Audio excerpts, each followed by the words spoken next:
Hello, everyone who's just joined us. Thank you very much for being here.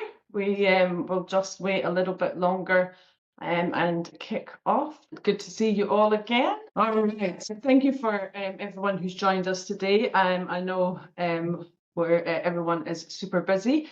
Ian is here from the UK. The plan today is Ian's going to give us a bit of an overview. We are recording this session. He's going to give us a bit of an overview for the first 10 minutes, and then we have created 2 breakout rooms, and everyone will automatically be assigned to the 2 different rooms. One is the fundraising telephone call, and the other one is the sex club donation. I'll be in one room, and Ian will be in the other room, while Lachlan stays in the main room. We'll go in there for about 20 minutes and debate our topic using the framework that Ian has sent to us. Can I say, Michelle, now that we've only got like 1, 2, 3, 5 people, I'm not sure we need the breakout groups. I think we can just have the discussion amongst ourselves without going to the breakout groups. And then we can, I think what we'll have time to do is do the first case study, then do the second one.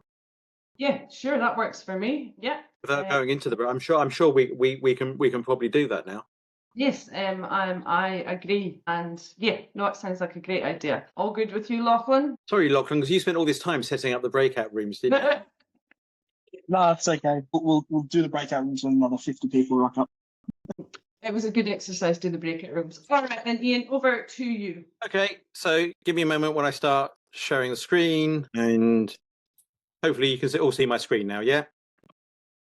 Good. So this is the follow-up.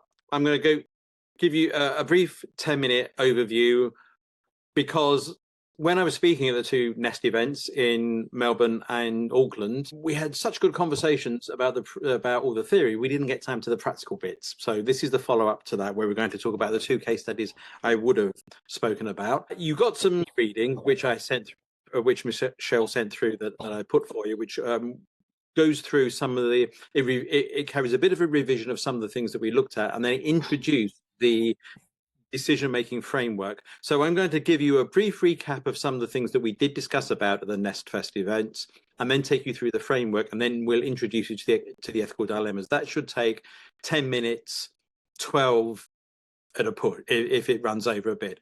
So first recap is, what is an ethical dilemma? An ethical dilemma is where you have to make a choice between 2 or more appropriate or right responses, or 2 or more inappropriate responses. So the second one is choosing between the lesser of 2 evils. A classic classic ethical dilemma in fundraising is tainted money. And the reason that is an ethical dilemma is because accepting and refusing are both appropriate responses.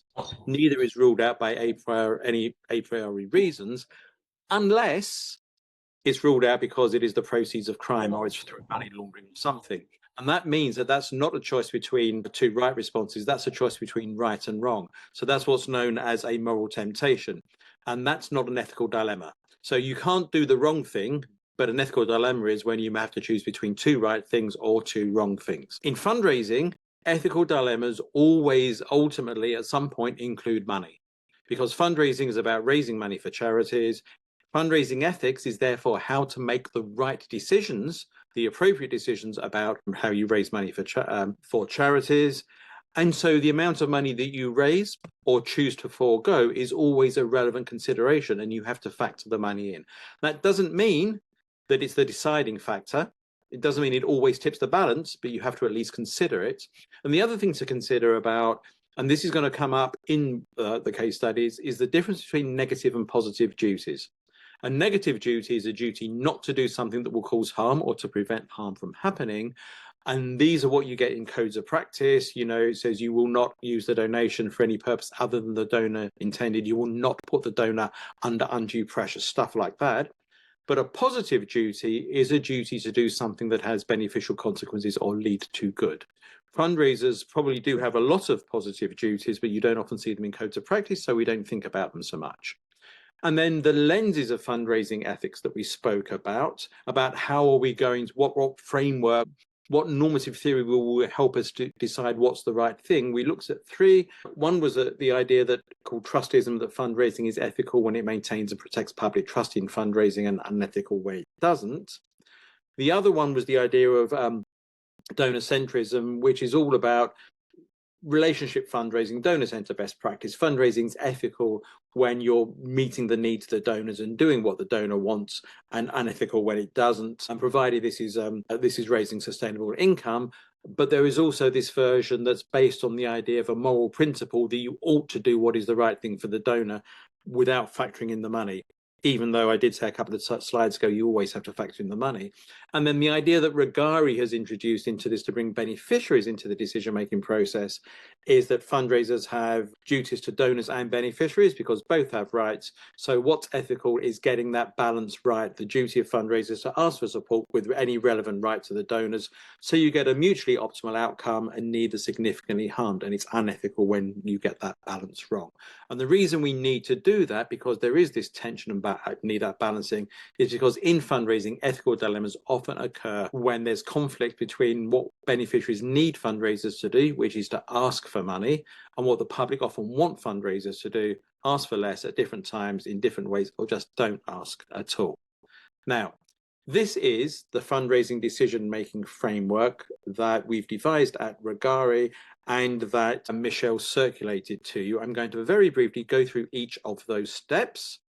So the first one is it legal? And if it isn't, don't do it. Quite simply, because that's a moral temptation. Then is it code compliant? And if it is, you can do it. And if it isn't code compliant, you shouldn't do it, because again, it's a moral temptation. But if it's ambiguous and you don't know whether it's code compliant or not, then you might be in the realms of an ethical dilemma. And the two case studies that I'm giving you are designed to be both legal and code compliant. So you can start at section 2, which is you've got an ethical dilemma. So here you've got to decide what is going to be your overall approach. Are you going to take this more duty-based approach? Are you going to base it on outcomes and consequences? And then within that, which of the normative lenses of fundraising do you think is what you're going to base it on? Is about trust in fundraising, or about doing the right thing for donors, or about trying to get your duties to donors and beneficiaries in balance? And maybe you're going to need a combination of all of these when you're making the dilemma. So there we go. That's when you've gone through that, you go on to the next slide, the things that you need to consider, and they're all your stakeholders, the beneficiary, the donor, public trust, and any others that you might need to factor in. So then you need to do is make the decision. And this is where in the case studies, we're really focusing on 4, 5 stages, 4, 5, and 6. You've got to decide what the effects are going to be on your stakeholders and find some way of weighting those things. Forget the orange box. That's something that won't be relevant to us in these two case studies. So thinking about the beneficiary and the donor, you've got to bring those into balance. You might have to consider, what is the harm to the beneficiary if we don't ask? What's the harm to the donor if we ask this way? How can we compare them? And that's where the magic happens, and I can't give you a formula to do that. That's your own ethical literacy. And you can be a decision not to do something, but you have to make a decision. After that, when the decision is enacted, you'd have to elevate and test your decision. And these are the kind of things that you will need to be thinking about. But the other thing is when you're testing your decision, these are the kind of things where you might look for evidence at the earlier stage, at stage 4, when you're waiting. Are we likely to help our beneficiaries? What is the effects on public trust likely to be? So these are the kind of questions that you need to be asking when you're going through this. And then once you've evaluated it, does the decision hold up? And if it doesn't, it's not working. You've got to go back to one of the previous steps and tinker maybe with the weighting or the approach that you're taking.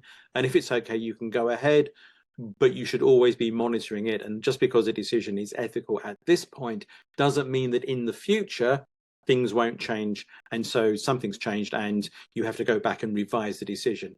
Maybe the undue pressure was okay at this point, but something has happened to the donor cohort to make what you are doing maybe now might be more unethical than it was. So keep testing it. So that's the framework. But here's the exciting bit that we've all, and I've gone quickly through that because you have got the pre-reading, which I hope is in front of you and you can refer to. So we've got 2 case studies that we are going to look at. And the first one is that a woman with a terminally ill child says she doesn't want to talk to a telephone fundraiser calling from a children's hospital. Should she be called back at a later date? The second is that a swingers club offers the proceeds of its next event to a local charity caring for disabled children. Should the donation be accepted? And What I would like us to do now is we'll take each of those in turn. We'll work through the first one. We'll work through and have a feedback session on that. So we'll have a live discussion about what you think you would do. What you need to do with each of these, though, is to think about that decision-making framework. Which lens are we going to use? What are our stakeholders? What are the duties we owe to our stakeholders in there? How are we going to bring those into balance, or how are we going to assess the good and harm that would be done to those when we make the decision? You might want to think about what your own moral stance on this is and whether that's relevant or not. And word of warning, these two are written in such a way that you don't have all the information in here that you need to make the decision. So that's designed to get you thinking around, what didn't they tell us? What do I need to find out about? And should some of the things that are absent, what about if it were this? But what about if it were that? Would that change the decision? So I'm trying not to give you too much away about what's missing. So what I will do, I will stop sharing the screen and we'll start with the first one, with the woman with the child with the life-limiting illness saying she doesn't want to speak to a fundraiser. Awesome. Where do I stop sharing? Oh, there it is. Stop share. Got it. Okay. Question I want to with these decisions, who is, I'm just imagining like this one here, the call's been made. Who is it? The decision is within is it an individual fundraiser? Is it the fundraising manager? Is it the CEO? It could be anybody, couldn't it? But if it's the fundraiser, if you're not, the fundraiser or somebody will have to advise. So if it is not someone who's not in the fundraising department, the gift acceptance in the UK, gift acceptance and refusal decisions ultimately sit with trustees. They're the ones that have legal responsibility for doing that. They delegate that responsibility to fundraisers, but ultimately it's trustees. So a fundraiser would have to advise the trustee about the decision they think they ought to make. So even though anyone may not be making the decision, a fundraiser in their profession will have to be at least helping in the policy and the advice that goes towards the decision maker, if that's not them and it's someone higher up the train or somebody outside of the fundraising department. Yeah, I mean, if that fundraiser hadn't, that fundraiser who made that first call could just have not, just ignored it and left somebody else to phone her. I guess obviously the notes was that was the situation. Anyway, carry on. Yeah, so with the first one, the question is that what we've got here is that a telephone call has been made from a children's hospital to a woman with a child who has a terminal illness, and she says she doesn't want to talk right now. And the question is, ought she be called back at a later date? So what would someone like to venture an opinion about? You can go straight to what you think. You can either start and work forward. You can start working through the framework and saying, I think these are the factors that are important. Or you can say what your feel is about what you think the right decision is and work backwards from that to see if you can justify it. Rosemary, I almost saw your lips moving then, so I thought you were about to say something, so I might come to you. Okay, can you hear me now? Yeah. Can I suggest that everybody unmutes themselves as well? Yeah. So what we'll do is let's do this just like it's a discussion. Don't raise your hand. Don't wait if you've got something to say, jump in and we'll do it like it's a discussion. I guess the question went through my mind was, the comment initially was she didn't want to talk right now. And therefore the question in my mind was, do we have any information or do we know why she said not now, or whether we found out whether or not it's now that she doesn't want to talk or whether it's actually just not the right time for her. I think from a telemarketing perspective, it's never a right time for any telemarketer in the fundraising sector to make a phone call. And that's just my pure experience from the telemarketing side. And I think, and related to Michelle's question earlier, I think you rely on your CRM system to actually make a note on your system of what you've just experienced over the phone as the fundraiser. I think you should actually make another phone call in a couple of weeks' time from a humanitarian perspective to check in on the donor. It might be a prospect donor, it might be a current donor, it's still a donor, and it's still someone who's got some sort of a connection towards your organization. So even if it's just a check-in phone call, I would have done that and then use my fundraising telemarketing skills to potentially see if this is an option for us to get a donor, or is this just not the right time on the right donor right now. But what if that 2 weeks later it was just when her child had died?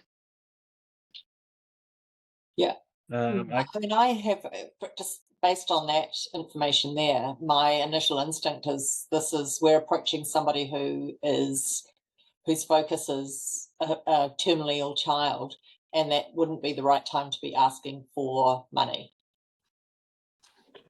I think I have a similar sort of thing as well. So I think we just want to respect the mother's like current emotional state as well, because obviously she's navigating a sensitive period, and we just don't want to add any further stress to what she's already going through. So I think just honoring her initial no would be a good way to like maintain the relationship that we've got with her. Maybe I probably wouldn't do it after like 2 weeks personally. Maybe schedule something, I don't know, like 6 months down the line, like way further in the future, based on maybe our last discussion. And again, just it would just be a check-in rather than an ask. Yeah, so just refraining from asking within that period.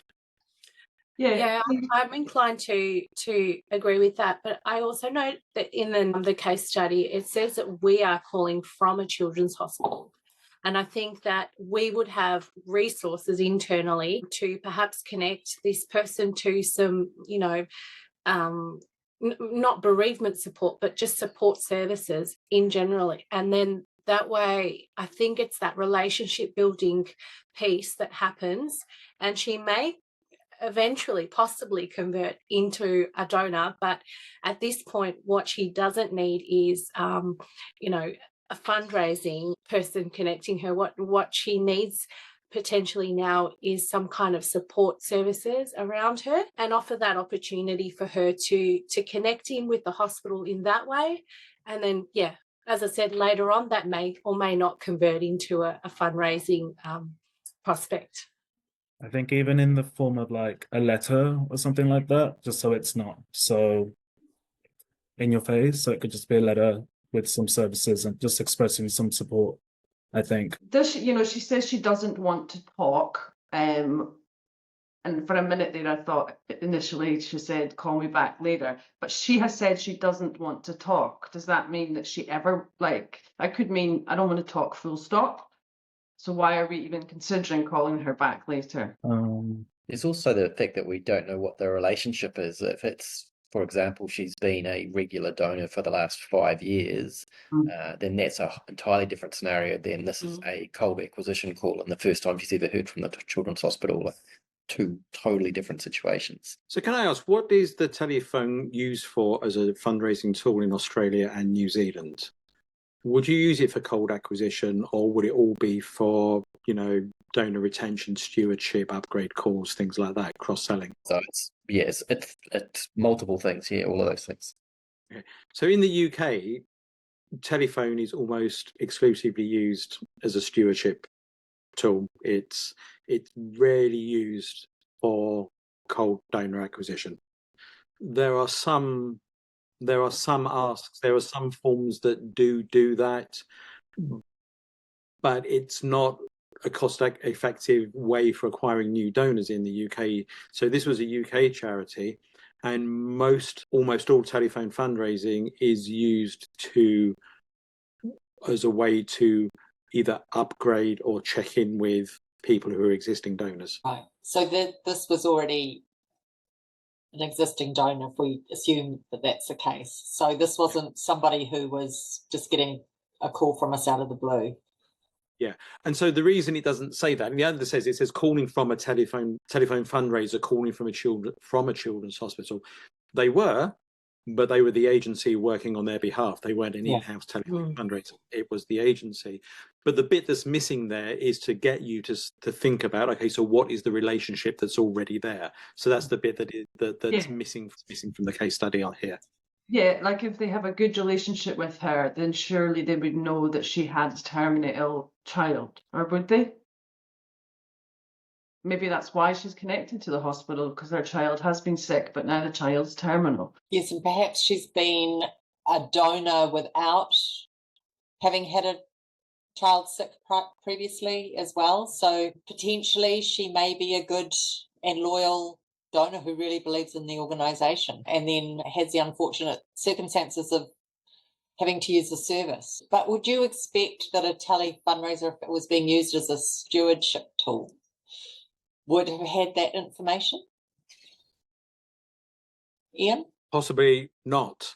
And I think it might have breached our data protection laws if they had done. So I think the things that they would have had would have been there relevant to a fundraising call for an upgrade call. So that's what it was. So it was, can we upgrade this donor's? Right. So that's why. So as you said, Michelle, the reason that they were calling her was that she had a donating relationship to the charity, and the reason she was doing that because her child was being looked after by the charity. So it was Great Ormond Street Hospital. So there was a relationship already there.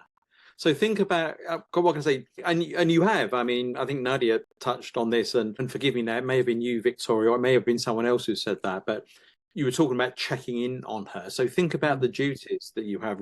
Some of the duties have been, don't put her under stress. She doesn't need a fundraising call. Don't worsen her situation. But what might be other duties that, not immediately, but what are the duties that the charity and the fundraisers might owe to this person? Well, I think in that sort of situation, as a loyal donor, you would be providing or looking to how you can provide, I think Aaron mentioned it perhaps, around what other services might be available or how else we could help to support her in that situation with services that we may have or know about. Is it possible, if she's accessing services at the hospital, that the fundraising team could talk to the services that she's accessing just to get an update on, you know, where she's at, and using that platform to build the relationship and work out whether it is a good time or not to connect, because they've already just established that relationship with her? I don't know whether that blurs the line in terms of privacy and that sort of thing. I think all of that feels like it's encroaching beyond our duties. I think our duty would be to potentially keep an eye on the bereavement death notices, and when the child passes, send a card of, you know, a condolence card. So of those lenses about maintaining trust, doing the right thing for the donor, and then rights balancing, which of those do you think are kind of appropriate to this case? Doing the right thing by the donor.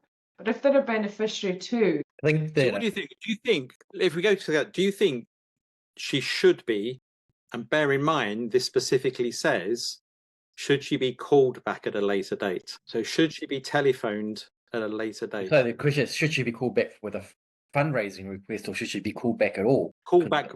Well, this is call back by the fundraisers, I should say. Should she be called back by but again, I left it like that because she was called by a telephone fundraiser. So should the telephone fundraisers call them back at a later date? I guess the question in my mind was, if that was the response from the person that was called, that a fundraiser would then ask at that point, would you like me to call you back at another time? So you'd actually know whether they were open to a call back or not. I would call them back 12 months later, if she was a regular giver and they were trying to upgrade her, look at if the donations had stopped or they'd been, you know, missed or whatever, but put her on like let's call in a year's time, I don't know, or not at all. So I think the consensus is that it's okay to get in touch, to call her at some point. Nobody is saying this donor is now out of bounds. We should never contact them again. I think that's my standpoint, yeah. Just not anytime soon, that's all. It would be like way in the future, yeah. Like similar to Michelle, like 12 months possibly, yeah, depending on how they like giving and stuff, yeah. So should I tell you some more information about this, and then I'll share my slides again, and then I've got a few slides which Michelle will send out. I'll save these as PDFs and you can send them out as well later, Michelle, which talks through what my resolution to this would be. So this came about because it was right after the fundraising crisis in the UK, after the death of Olive Cook, and it was all kicking off in fundraising in the UK. And Dispatches on Channel 4, which is this investigative journalism program, sent a reporter in to work at this fundraising agency. And it was the reporter from Dispatches who made this call, spoke to the donor, and she said, look, sorry, I've got this child. It's terminally ill. It's all too much for me. I really just don't want to talk at the moment. Like, I can't talk to you right now. And he told the supervisor, and the supervisor said, okay, mark her down to be called in a year. And because you were talking about 12 months. So it was immediate, okay, hands off, leave it to be called for a year. And then in Dispatches, this was presented as a prima facie case of unethical behavior. You know, she said, we don't want to talk, and she's got a child who's dying, and like, how dare you call her back? This is clearly unethical behavior by the telephone fundraising agency. So if I just share the screen again, because I'll tell you what, no, I just talk you through the slides. I will look to the side to refresh my memory at some of the things. So, but the first thing is that she does have a relationship with the charity. So it's not a cold call. It's she's got a relationship there. They already know who she is. So there is a relationship. So already there are duties and responsibilities that the charity has to this person, but also vice versa. So if you think again about from what you might want to do, from calling them back from a in a year's time, the reason that you were talking about let's leave it a year was so that you don't impinge and, you know, overstep any negative duties that might cause her harm. But after a year, it's not just that you maybe wanted to get back giving again and, you know, just upgrade. You were giving £10 a month. Would you like to now give £12.50 or something like that? It may be that the positive duties that fundraisers have are to help her remember her child, to do something bigger than just give an extra 25% of a monthly donation, to engage with the child, to do something. And I think it would probably potentially be unethical for fundraisers to assume the child's died, okay, child's dead, got nothing more to do with her, because yes, Michelle. I that actually had that in my brain at one point, was that's a, you know, potential memorial gift, but that's not a telephone. Like, would that not be something that you would pass on to? You would, yes. Which is why it said, should she be called back at a later date? So it didn't say, should she be contacted? Should she be called back? Probably not. But what they should have done there, and this is where often this kind of breaks down with the relationships between, because this is the ethics of relationships between charities and the agencies they employ, and don't pay them enough and don't train them enough and get them on a low cost per acquisition, and standards suffer because of it. And, you know, to be fair to the agency, they didn't say call her back in a month, see if the child's dead. They said, we'll leave her for a year. You know, but really what it should have been, this charity is a children's charity. It has a bereavement team that handle with donors who've suffered loss, and they've got things to help celebrate, you know, help donors through that. And I remember Alan Clayton giving a case study at the Institute of Fundraising Convention about 10 years ago. And it was something that Cascade at that time had worked on with a hospice who looks after a child who had died. And they said to the mother, we'd like to use your child's story. Is that okay? Would you do that? And she said, yes, but you can't change anything. You have to tell it like it was. And then they showed the story and he showed the video and whatever. Oh, I've never been in a room with so many crying people. You know, there were just tears all around me. But that's an ethical outcome.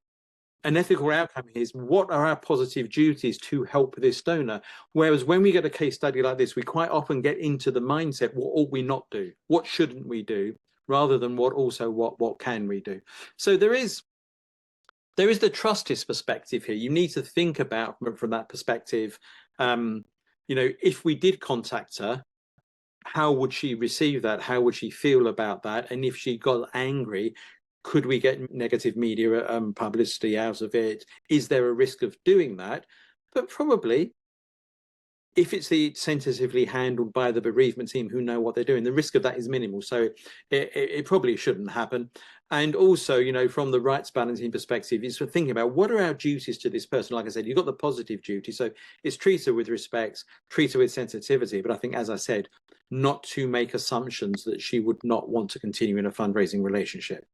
I think that is fundraisers making a decision on behalf of the donor, and it's their decision to make. And as we always say, fundraising is about giving people opportunities to support charities. And this is just another opportunity to support charity, and that's what fundraisers are there to do. So I think the solution, it's permissible to sensitively contact the person through the most appropriate medium, provided you've done a risk assessment about possible negative consequences. So that's, I think, the resolution to this ethical dilemma. Except that, as I said, when the media got a hold of it, it was presented as a prima facie example of immoral, unethical fundraising by money-grabbing fundraisers that could care less. So should we move on to, but can you see how we didn't, you know, take it through step by step on the framework, but can you see how if you were taking this through the state framework and you got to the stage where it said, who are the stakeholders? Who are we considering? What are our duties to these stakeholders? Or how are we going to weight and balance those? And how that could get you through a more formal way of making this decision process, rather than what a lot of fundraisers do when they're finding themselves in situations, have to rely on their gut feeling about what they feel is the right thing to do. And a lot of times in this, you know, fundraisers will go, well, I don't think it's right to contact her. You know, well, why not? Because what they're doing is they're going to what their gut feel should be, because unfortunately in our professional ethics, we don't have a lot of these frameworks that we use. So the meaty one now is the Swingers Club. So again, details missing.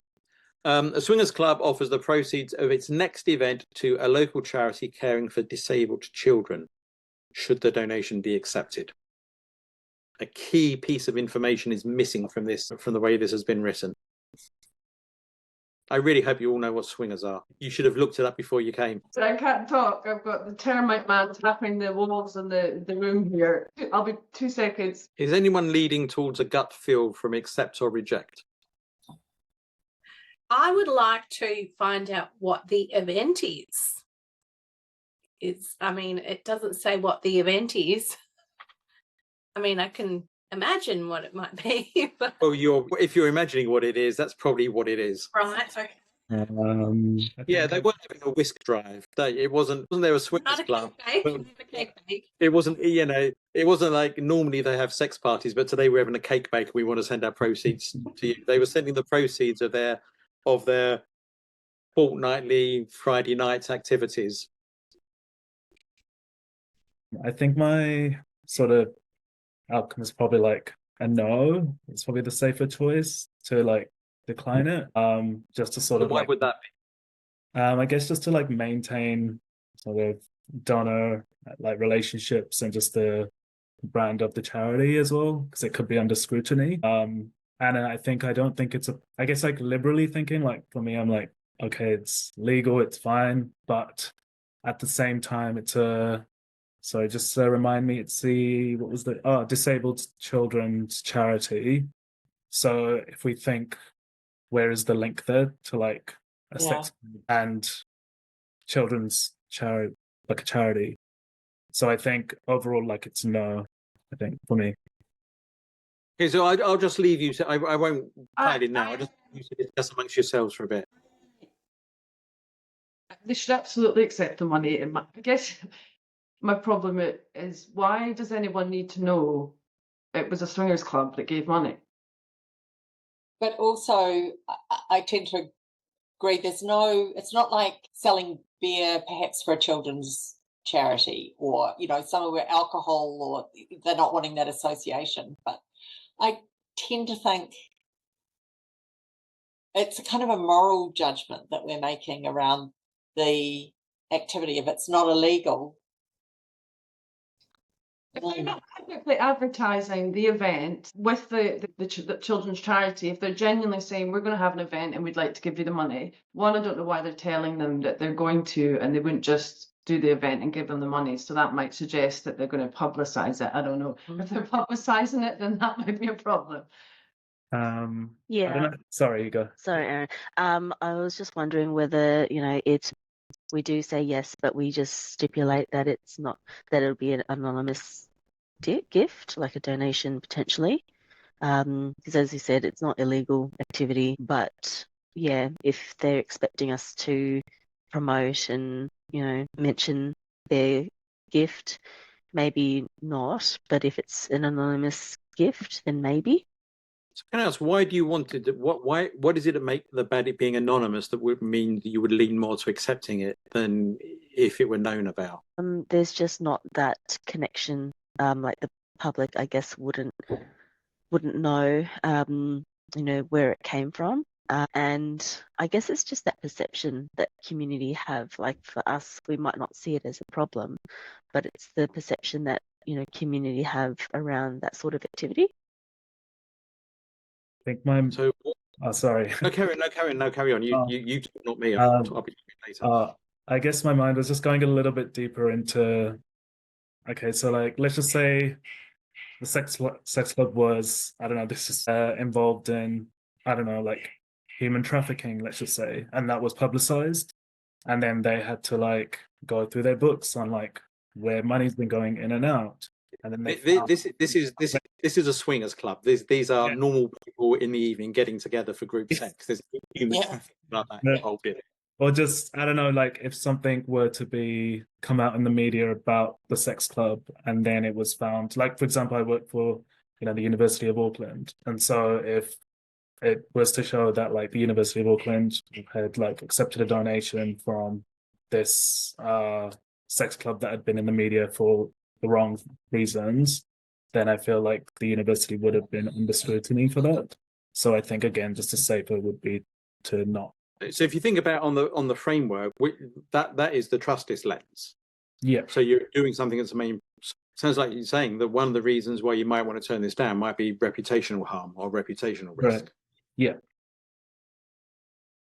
But personally, I don't think there's too much of an issue, but I'm thinking that overall, holistically, I think there's. I mean, yeah, you either have a policy if your children it's the same as gambling, you either don't go for gambling grants, you don't have, is it to do with the children and the sex, or is it to do with, but is there a relationship there? Like, why is the Swingers Club connected to a charity for disabled people? Is one of the participants got a disabled child? And how could you stop someone who has such a good, close relationship with a charity from raising money for them? Yeah, I mean, it could potentially, if it. Well, that's, yeah. Backfire badly. They'd be like, hang on, my child is disabled. Yeah. That like PR-wise, it could go the other way. It turned out to be a real strong connection. Yeah. What is the key thing that's not mentioned in this, the way this was worded? Could you reword it? Could you say it again? The Swingers Club offers the proceeds of its next event to a local charity caring for disabled children, should the donation be accepted. Is a key piece of information that's not included in that. Much money. How much it is? Yeah, how big the donation is. Uh-huh. So how big do you think it's likely to be? A few $100s? Yeah, significant. Probably not a lot. Like under 1,000 or under 500. How many members do they have? I don't have that. No, I don't have that amount of detail about the club, but I think it's not going to be on the same size of the Manchester United supporters club. It's not going to be something with like 10,000 members or something like that. It is a kind of, again, it's in the UK, a fairly niche thing with a few tens of people involved, probably. I don't think it matters how much the money is, whether it's $10,000 or $10,000. You have to decide other reasons of why why do they want to give the money to that charity? Why do you think the amount of money is not relevant? Because you shouldn't base your decision on how much money someone's given you. But as I said, third slide, the amount of money is a relevant consideration to fundraising ethics. So if you're saying that risk to the organisation and all of this is a thing, if it's a version of the risk or the risk story or the risk of association, just call it risk, is a bunch of reasons why you might say no. Is at any point the amount of money greater than the risk? So yeah, At some point, does the harm from the reputational risk or other risk get outweighed by the amount of good you can do with the money?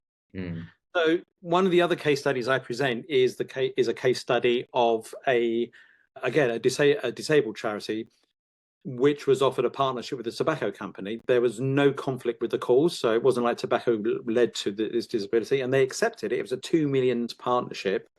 They got reputation, and their PR agency said, "You can't take this. You'll get lots of criticism, and your reputation. There'll be a reputational risk, and you get loads of negative media coverage." And the charity accepted it. And I saw this case study presented by the PR agency who said, "This is why charities should listen to their PR agencies. We could avoid this negative media coverage."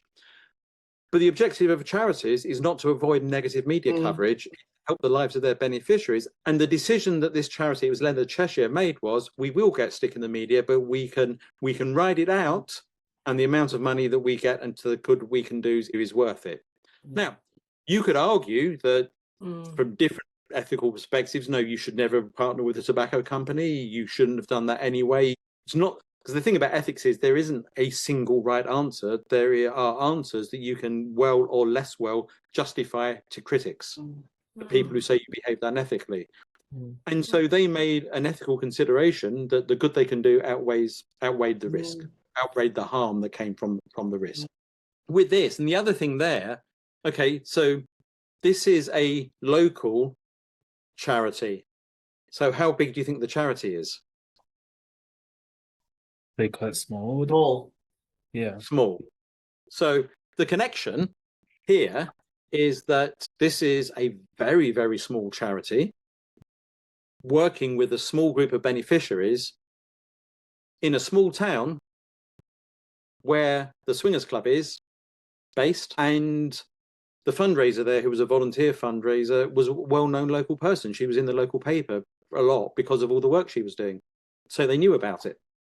Whether, I do not know whether, as you said, Michelle, maybe one of the club members had a disabled child. I don't know, but that's where the connection came from. So that's where it came from. We got nominally 10 minutes left. I mean, has anyone got any other? Did they accept the donation? Well, how much was the donation? Pardon? How much was the donation? Because then we need to discuss if that does that change our thinking on it? It was a couple of £100, something like that. No, they didn't take it. They didn't take it. So let's go through. And the thing is, it was based on the perceived risk and a risk assessment. And the donation was going to be small. And although they were a small charity, the donation was still small, that they weren't going to make a massive transformational difference to the lives of the people they were helping. But the potential reputational risk was massive, because even though you were talking about we need anonymous donation, there's no guarantee that this would not have got out into the local paper. And I'm not making any value judgment about Swingers at all, but the British media would. The Daily Mail would certainly do that. And if you're thinking about from this trusted lens, so if you're talking about when you're going through this, well, we need to do the risk assessment. What are we doing about weighing up the harm that we do? The duty to our beneficiaries to raise money, yes, we need to do that. But how do we balance that against the reputational harm? If something like the Daily Mail got hold of a story in which, as they would put it, abnormal sexual practices were juxtaposed with vulnerable disabled children, it's a short step there from allegations or insinuations of paedophilia. And even though from the rights balancing perspective, yes, you had money to do from the cause, it didn't seem like to the fundraiser that any good she could do could outweigh the harm that was done. And so she turned it down for that. She could have also said we're a small charity, and that the money they gave us, like, you can always flip it on its head too. You know, we're a small charity, so we take what money we can get. Yeah, interesting one. I mean, she could have done that, but it still could have destroyed the charity. Especially if the it had got out yeah. into the British media, the risk of that would it could have destroyed the trade.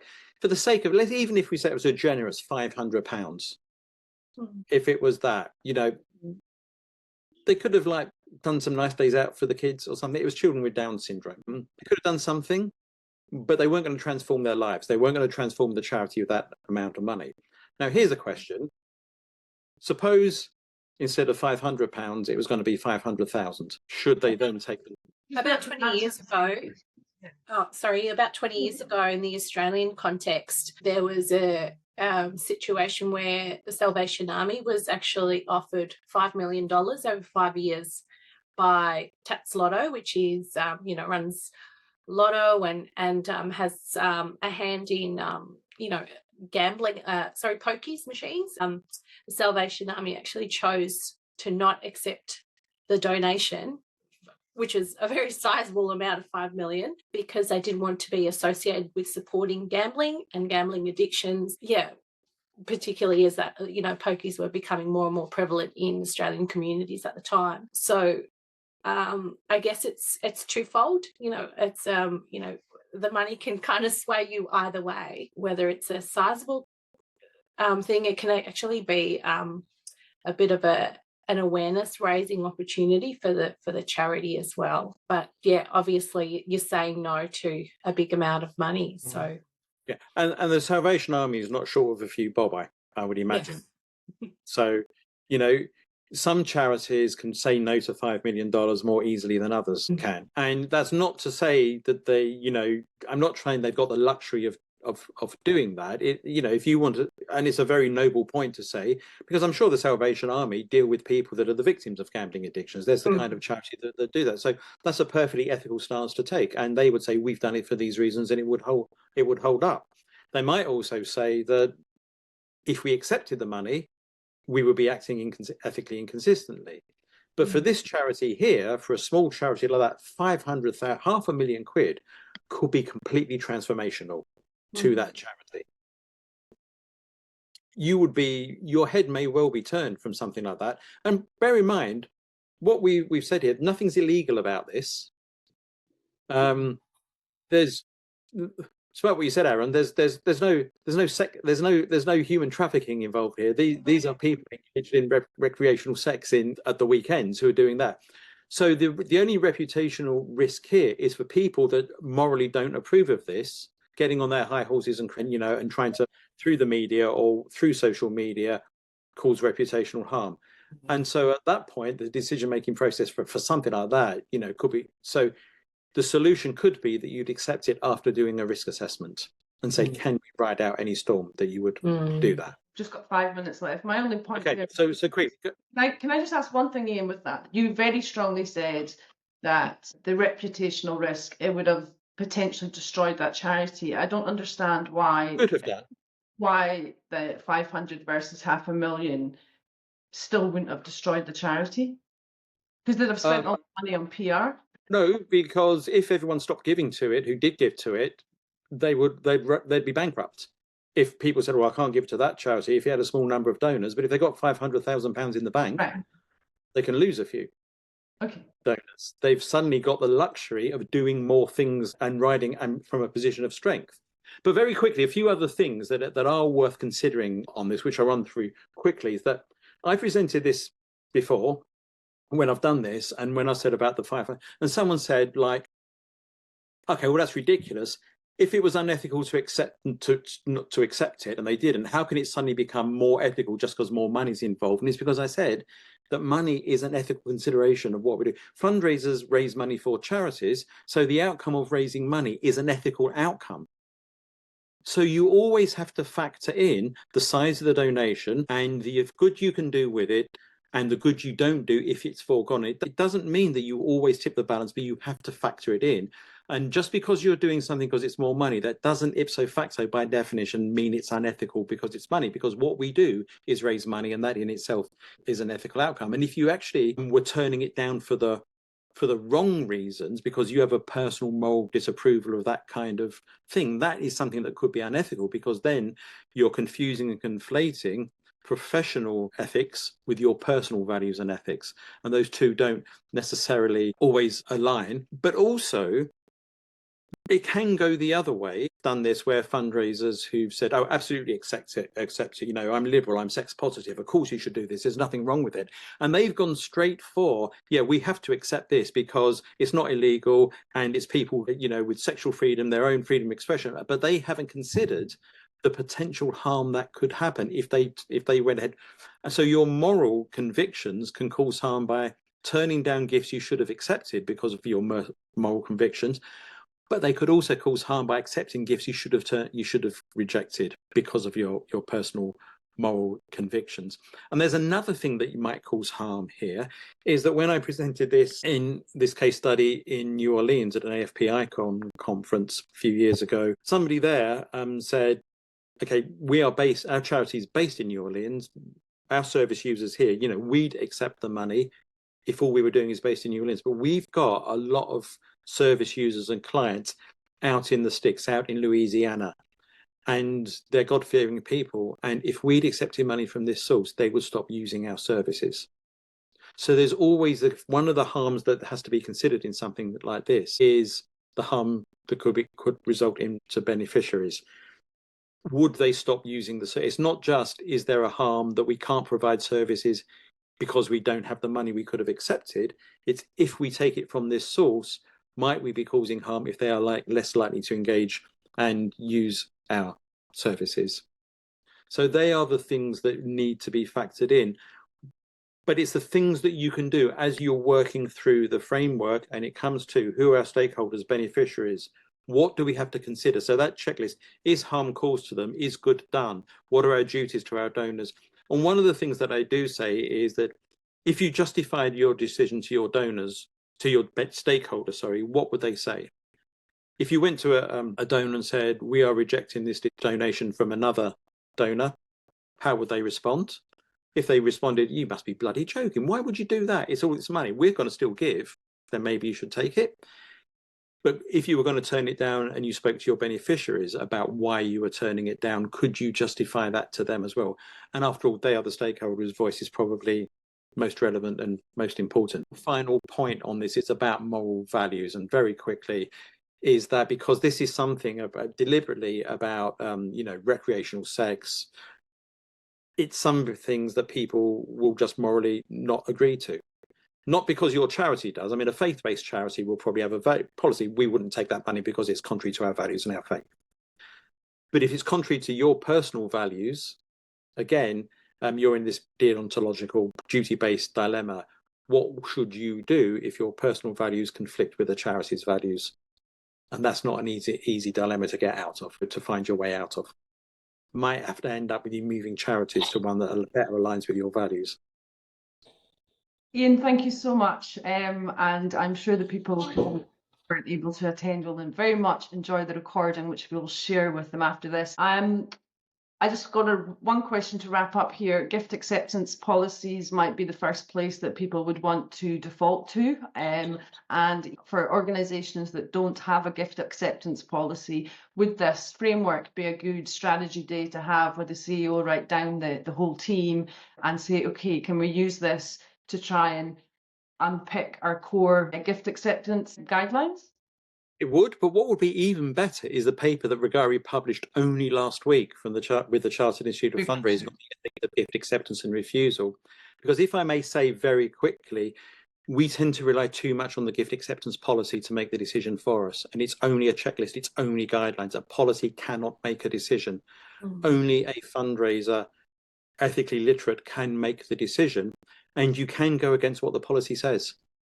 Yeah. You know, the thing is, can you justify it? You shouldn't be doing it most of the times. If most of the times you're going against what the policy says, the policy is either wrong or you're letting your own personal values interfere with the decision-making process.